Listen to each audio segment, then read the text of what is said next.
Bonjour frères et sœurs dans le Seigneur. Bonjour. Moi c'est Pasteur Momo. Vous connaissez? Pasteur Momo, l'apôtre. C'est moi.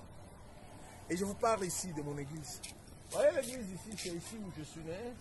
C'est ici où j'ai été baptisé. Ça s'appelle Kayeke Central. C'est à Kapanga. Vous savez? Et Kapanga, c'est le territoire, mais le nom de la cité s'appelle Mouchoumou.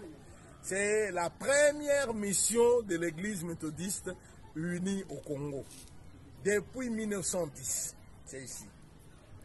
Alors, c'est une église qui est à la fois missionnaire et actuelle.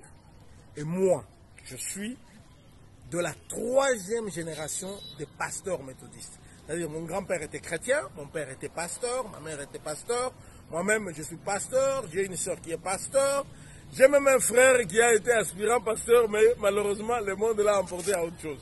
Donc, c'est une tradition de rester chrétien dans notre famille. Et même tous les restes sont des chrétiens. Alors, qu'est-ce que je veux vous dire?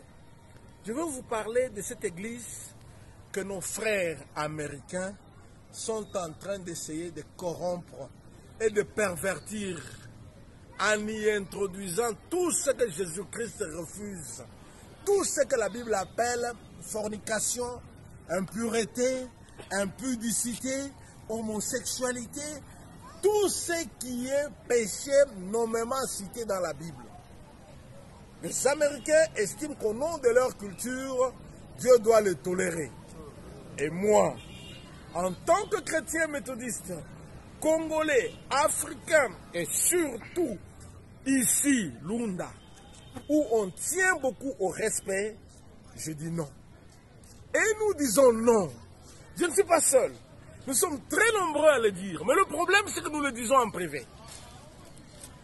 Ce non là-bas doit impliquer notre comportement.